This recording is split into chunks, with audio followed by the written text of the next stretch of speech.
Varahi silks మన నెల్లూరులో September 25వ తారీఖున గొప్ప ప్రారంభం.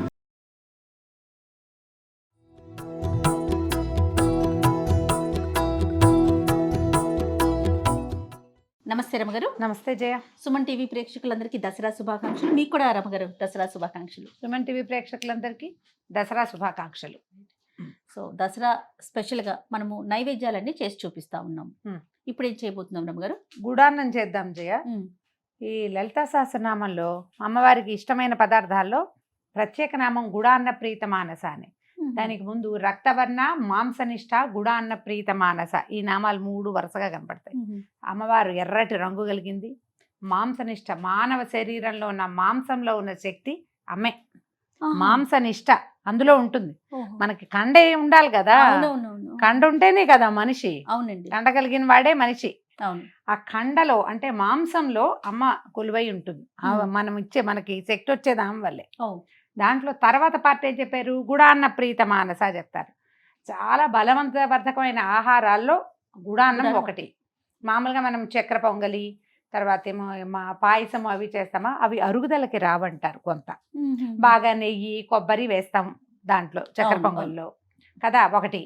తర్వాత ఏమో పాయసంలో పాలు గీలు పోస్తాం. సాయంకాలం తింటే అరుగుదలకు రాదు. కానీ ఈ గుడాన్నంలో అమ్మవార్ల దేవాలయాల్లో ప్రత్యేకంగా అన్నం వండి దాని నిండా బెల్లం పోసి కుమ్ముతారు. బాగా కుమ్మేసి దాంట్లో సరిపడా నెయ్యి వేసి నివేదన చేస్తారు. సాధారణంగా అభిషేకం తర్వాత అమ్మవారికి గుడాన్న నివేదన జరుగుతుంది. చాలా దేవాలయాల్లో ఇది కనపడుతుంది. మనం కూడా ఈ ప్రత్యేకమైన ఈ 10 రోజుల్లో ఒకరోజు మనం గుడాన్నం పెట్టుకోవచ్చు. అయితే చాలా సింపుల్ ప్రాసెసే. ఎంత వండదలుచుకున్నామో ఆ గ్లాసెడ్ బియ్యము, ఆ గ్లాస్ కంటే కొద్దిగా ఎక్కువ బెల్లం, బియ్యం కన్నా ఎక్కువ బెల్లం, కొంచెం బెల్లం కొద్దిగా ఎక్కువ, కొద్దిగా ఒక చిన్న కప్పు నెయ్యి. మనం ఉడికేటప్పుడు నెయ్యి వేయాల్సిన అవసరం లేదు. బియ్యం శుభ్రంగా కడిగి ఒక 10 నిమిషాలు నానబెట్టండి, సులువుగా ఉడుకుతుంది. తర్వాత చక్కగా 1కి 3 నీళ్ళు పోసి పొయ్యి ఎక్కిచ్చేసేయటం. అన్నం ఉడుకు పట్టి బాగా మెత్తబడిన తర్వాత బెల్లం పోసేయాలి. దాంట్లో పోసేసి ఒక గరిటెతోటి కింద నుంచి పై దాకా కలిపేసి సన్నని మంట మీద మూత పెట్టి ఉడకనివ్వాలి. అంటే బెల్లంతో అన్నం ఉడుకుతుందన్నమాట. తర్వాత ఏముంది, దింపాక ఉడికిపోయినాక దింపి నెయ్యి వేసి కొంచెం ఏలక పొడి వేసి అమ్మవారికి నివేదన చేయటమే. చాలా సింపుల్ ఇది. కానీ దీని నివేదన, వినిమయము 2 అత్యవసరమైనవి. దసరా 10 రోజుల్లో ఒక రోజు తప్పకుండా ఇది చేసుకోవాలి. ఓకే అండి. బియ్యం ఆల్రెడీ 1 కప్పు బియ్యం కడిగి మంచినీళ్ళల్లో వేసి పెట్టాను. బియ్యం పెట్టుకుందాం స్టవ్ మీద. అన్నం ఉడుకు పట్టనిద్దాము. 1కి 3 నీళ్ళు పోసాను. ఉడికిన తర్వాత బెల్లం ఉడుకు పట్టినాక కొంచెం బాగానే ఉడుకు పట్టాలంటే ఉడికిపోతుంది. అన్నం ఉడికి మనం నీళ్ళు ఎక్కువ పోసాం. మామూలుగా 1కి 2.5 అలా పోసి సరిపోతుంది. 3 పోసాం కదా. అన్నం కొంచెం మృదువుగా ఉడకకపోతే బెల్లం తగలంగానే ఇక ఉడకటం మానేస్తుంది, బొణిగలుగా ఉండిపోతుంది. అలా కాదు, మృదువుగా అవ్వాలి మనకి. అందుకని ఉడకనివ్వాలి. ఓకే అండి. సరే, ముందు మూత పెట్టండి. పొంగొచ్చాక మూత తీస్తే సరిపోతుంది. లేదా ఇలా ఓపెన్ గా ఉడకబెట్టినా సరిపోతుంది. కొంచెం విశాలమైన గిన్నె పెట్టుకోమన్నారా? మీకు ఇంకా ఈజీ మెథడ్ ఇంకొకటి చెప్తా. చిన్న కుక్కర్ ఉంటే కుక్కర్లో పోసేసి 1కి 2.5 అట్లా పోసేయండి. కుక్కర్ 3 విజిల్స్ రానిచ్చి మూత తీసాక బెల్లం వేసి కుమ్మేసి ఉడకనివ్వచ్చు. అది కూడా చేయొచ్చు. ఓకే. మనకేంటంటే ఉడుకు చివరికి వచ్చాక మూత పెడితే ఏమంటే చక్కగా గుంభంగా బాగా అవుతుంది అనమాట. లేకపోతే డ్రైగా అలా ఉంటుంది. పై భాగం అంతా కొద్దిపాటి తడి ఉంది. ఈ మాత్రం తడి ఉన్నా పర్వాలేదు. అన్నం ఉడికితే కనుక మనం బెల్లం వేసుకోవచ్చు. అప్పుడు మరీ టంగురాముడిలాగా అవ్వకుండా కొంచెం. ఇప్పుడు ఏం చేద్దామంటే బెల్లమా ఒక గ్లాసుకి అంటే మనం ఎంత పెట్టుకున్నామో దాని మీద ఇంకొక పావు, ఆరక్కర్లేదు, పావు పోస్తే సరిపోతుంది. బెల్లం కొంచెం తీపి తక్కువగా ఉంది, అంత తీయగా లేదు అనిపిస్తే మీరు ఒకవేళ వినిమయానికి కొంచెం తీయగా ఉండాలి, మేము ఇంకా తీపిగా వాడతాము అంటే వేసుకోండి ఇంకో కొంచెము, లేకపోతే అక్కర్లేదు. బెల్లం కొంచెం మట్టి మశానం లేకుండా కాస్త బాగున్నది చూడండి. ఓవేళ మీకు దీని మీద అనుమానం ఉంటే ఒక్కొక్కసారి బెల్లం తాలూకు శీలం మీద మనకి చాలా డౌట్లు వస్తాయి.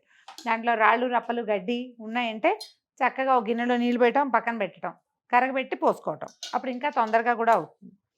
చూడు, ఇప్పుడు ఏం చేద్దామంటే అడుగు నుంచి ఓసారి కదిపి ఈ బెల్లం అడుగుకి వెళ్ళిపోయి అడుగు నుంచి కరుగుతూ వస్తుంది అన్నమాట. చిన్న పాత్ర అయితే ఇందులో సగం ఉండేవాళ్ళం చక్కగా. మీకు బెల్లం కరుగుతూ కనపడుతుంది వేడికి. అడుగు మాడిపోతుంది అలాంటి భయాలు ఏం పడక్కర్లేదు. ఒకసారి పైకి కిందకి కదపటం, 1 నిమిషం పాటు మూత పెట్టండి. వన్ మినిట్కి ఒకసారి, నిమిషానికి ఒకసారి కొంచెం పైకి కిందకి కదుపుకోవాలి. ఓ. బెల్లం మొత్తం కరిగింది అని అనిపించగానే స్టవ్ ఆపేసుకోవటము, నెయ్యి, తర్వాత ఏలకుల పొడి పెట్టుకోవటమే. చక్కగా వచ్చేసి బెల్లం అంతా కరిగిపోయింది, చక్కగా చెండులో వచ్చింది చూడు. మనం బియ్యానికి 3-3.5 అట్లా నీళ్ళు పోసుకుంటేనే మనకి ఇది వస్తుంది. ఇది కూడా మనకు 1 గంట అయ్యేసరికి టంగుగానే అవుతుంది. ఏలకాయల పొడి వేస్తాను, తర్వాత 1 స్పూను నెయ్యి వేసుకుందాం. మామూలుగా ధారాళంగా నెయ్యి వేస్తారు జయ, లేఖ్యంలాగా కనపడుతుంది. దేవాలయపు ఫీల్ వస్తాం బ్రహ్మాండంగా. క్లాక్ టవర్ దగ్గర సిద్ధి వినాయక దేవాలయం ఉందా, అక్కడ లోపల అమ్మవారి శివపరివారం అంతా ఉంది. శివపార్వతులు, వినాయకుడు, షణ్ముఖుడు, 4 గుడులు ఉండి వాటి 4 దేవాలయాలతో పాటు ఆంజనేయ స్వామి దేవాలయము, తర్వాత ఏమో మన నవగ్రహాలు, అవతల వైపు ఒక పెద్ద రావి చెట్టు కూడా ఉన్నాయి. ఈ అష్టమి నవముల్లో అమ్మవారికి అష్టమి నాడు అభిషేకం చేస్తారు. ఆ రోజు పొద్దున్నే ఇది నివేదన చేస్తారు. అక్కడ తెలుసుకున్నాను నేను ఎన్నేళ్ల క్రితమో. గుడానం ఇది పాయసం కాదే ఏమిటండి అని అడిగితే గుడానం, దాని మీద చదివాను ఒక 15-16 సంవత్సరాల క్రితం. ఒకనాటి అభిషేకం అప్పుడు తెలుసుకున్నాం అనమాట. అయిపోయింది. వేరే బౌల్లోకి షిఫ్ట్ చేసుకో. బౌల్లోకి షిఫ్ట్ చేసుకోవటము, ఏ పాత్రతో వండారో ఆ పాత్రే పెట్టే పద్ధతి ఉంటే కనుక చిన్న పాత్రలో చేసుకుంటే పైన నెయ్యి వేసి నివేదన చేసుకోవాలి, లేదా ఇంకొక పాత్రలోకి మార్చి కాస్త నెయ్యి వేయటం, నివేదన చేయటం. అది